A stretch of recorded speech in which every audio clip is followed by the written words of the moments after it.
ጤና ይስጥልን። ይህ ኢትዮ ፕላስ ነው። ሁለት መሪዎችንና አንድ ኢታማዦር ሹም የገደለው ኮሎኔል ከዛሬ ከ50 ዓመት በፊት 60 ባለስልጣናት በጎረምሶች የተገደሉበት ነው። ከዚያን ጊዜ ጀምሮ የሸዋ ፖለቲካም አከርካሪው ተመታም። በጊዜው በመንግስቱ ኃይለማርያም ሻለቆች ከተገደሉት 60 ሚኒስትሮች ውስጥ 48ቱ የሸዋ ሰዎች ነበሩ። እነሆ ከዚያን ጊዜ ጀምሮ የሸዋ ፖለቲካም ተረት ብቻ ሆነም። ከ60ዎቹ ግድያ በፊትም ሆነ ከዚያ በኋላ በነበሩ አረመናዊ ድርጊቶች ግን እንደዚህኛው ኮሎኔል ዋነኛ ሰው አልነበረም። ሰውየው ያልተነገረለት ሰው ነው። እስከ 1969 ዓ.ም አጋማሽ ድረስ ከመንግስቱ ኃይለማርያም ጎን የነበረ መኮንን ነው። መኮንኑ ኮሎኔል ዳንኤል አስፋው ይባላል። ኮሎኔል ዳንኤል አስፋው የተወለደው መራቢቴ ነው። በበጋ ወራት በ1966 ዓ.ም ደርግ በአራተኛ ክፍለ ጦር ግቢ ውስጥ በነሻለቃ አጥናፉ አባተም አስተባባሪነት ሲቋቋም ይህ ኮሎኔል የጥበቃ ስራውን ይሰራ ነበር። ደርግ የእቅድና የዘመቻ ኮሚቴ ሲያቋቁም ይህ ሰው የኮሚቴው መሪ ሆነ። ኮሚቴው የደርግ አጥቂና ተከላካይ ኮሚቴ ነው። ደርግ ላይ ኋላ ላይ እንደታየው የመንግስቱ አጥቂና ጠባቂ የሚነሳ ምንም አይነት አደጋ የጋረጠ ወይም ሊጋረጥ የሚችል አካል ካለ አንቆ አፍኖ የመግደል ኃላፊነት የተሰጠው ይህ ኮሚቴ ነው። ደርግ ገና በይፋ ስልጣን ሳይዝ ሐምሌ 1966 ዓ.ም ደጃዝማች ፀሐይ እንቁ ስላሴ የተባሉ ፊውዳል በአሁኑ ሰሜን ሸዋ በእንሳሮ ወረዳ ወቀሎ በተባለ ቦታ ሸሹ። ከዚያም ኮሎኔል ዳንኤል አስፋው የላከው ጦር አፍኖ ገደላቸው። ዳንኤል የግድያ ስራውን መከወን የጀመረው በእኒህ ሰው ሳይሆን እንዳልቀረም ይነገራል። ይህ ኮሚቴ ከተቋቋመ ከወራት በኋላ የንጉሱ መውረድ እርግጥ ሆነ። መስከረም 2 ቀን 1967 ዓ.ም እነ ደበላ ዲንሳ ያነበቡትን ጽሑፍ ተከትሎ ረፋር ላይ ንጉሱ ከ44 ዓመታት በኋላ ከዙፋናቸው ተነስተው ወደ አራተኛ ክፍለ ጦር ለስር የተወሰዱት የሰሌዳ ቁጥሯ 39762 በሆነች ቮልስ ዋገን ነበር።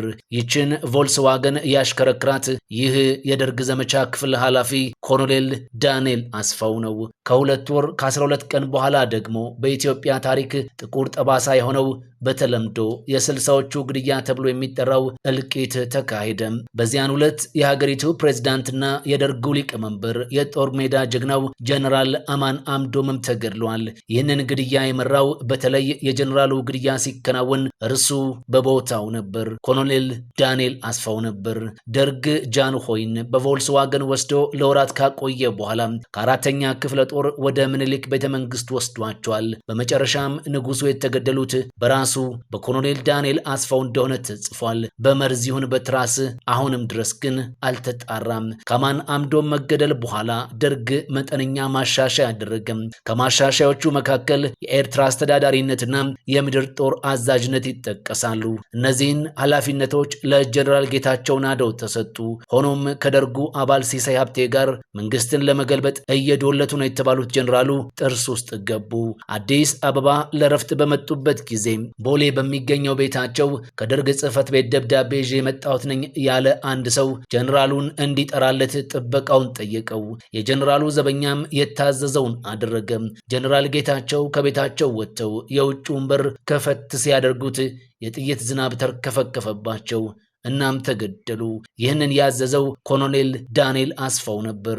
አሳዛኙ ነገር የጀነራሉ ልጅ ማሰሩ ነበር። ሲያድግ የሚያደርገው አይታወቅም ብሎ ከአባቱ ትኩስ ሬሳ ላይ ወስዶ የጀነራል ጌታቸው ናደው ልጅ ጳውሎስ ጌታቸውን አሰረው። የዳንኤል ስራም በዚህ አላበቃም። በ1969 ዓ.ም አለማየሁ ኃይሌ፣ ሞገስ ወልደ ሚካኤል፣ ተፈሪ በንቲ ወዘተ የተባሉ የደርግ አመራሮች በመንግስቱ ኃይለማርያም ላይ መፈንቅለ አመራር አደረጉ። ስልጣናቸውን እንዳጡ የገባቸው ኮሎኔል መንግስቱ ተበሳጩ።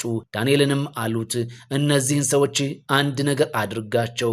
ዳኒ ትዕዛዙን ተቀበለም። የሀገሪቱን ፕሬዝዳንት ብርጋዴር ጀነራል ተፈሪ በንቲን ጨምሮ 11 ሰዎችን በስብሰባ ላይ እያሉ አስከበበም። ከዚያም ጋራዥ ቤት አስገብቶ ገደላቸው። ጥር 26 ቀን 1969 ዓ.ም መንግስቱ ኃይለማርያምን ሊቀመንበር ለማድረግ ብሎ 11 ነፍሶችን ያለ ፍርድ የገደለው ኮሎኔል ዳንኤል አስፋው ይባላል። ኮሎኔል ዳንኤል አስፋውም 3 የሀገር መሪዎችን በመግደል ባለ ክብረ ወሰን ሆነ። አፄ ኃይለ ሥላሴን፣ አማን አምዶምንና ተፈሪ በንቲን። በዚያን ዕለት አንድ በኢሃፓ አባልነት ይጠረጠር የነበረ ሻለቃ ምትኩ ዮሐንስ የተባለ ሰው በዚህ ድርጊቱ ተበሳጭቶ በአውቶማቲክ ጠመንጃ ግንባሩን ብሎ ኮሎኔል ዳንኤልን ገደለው። መንግስቱ ኃይለማርያምም አብዮት አደባባይ ሰልፍ ጠርቶ አብዮቱ እንደ ኮሎኔል ዳንኤል አስፋው ያሉ ጀግኖችን ቢወስድብንም ለምሳ ሲያስቡን ለቁርስ አደረግናቸው ሲሉ የነ ተፈሪ በንቲን መገደል ተገቢነት ለዳንኤል ምስጋና በማቅረብ አጸኑት። መንግስቱ ቢሮ ያለ ፍተሻ የሚገባው ብቸኛ ሰው ኮሎኔል ዳንኤል መገደሉ ለመንግስቱ የሚያስደነግጥ ቢሆንም ውለታውን ለመመለስ በሚል ይመስላል ልጆቹን ወደ ውጭ ሀገር ሄደው እንዲማሩ አድርጎለታል። ኮሎኔል ዳንኤልም 3 መሪዎችን ገድሎ መንግስቱ ኃይለማርያምን አንግሶ ይችን ዓለም ተለያት። ብዙ ሰው የሚሳሳተው መንግስቱ ኃይለማርያምን የ17 ዓመታት መሪ አድርገው ሲያስብ ብቻ አይደለም። ኮሎኔል መንግስቱን ለስልጣን ያበቃው ኮሎኔል ዳንኤል አስፋው መሆኑን ባለማወቁም እንጂ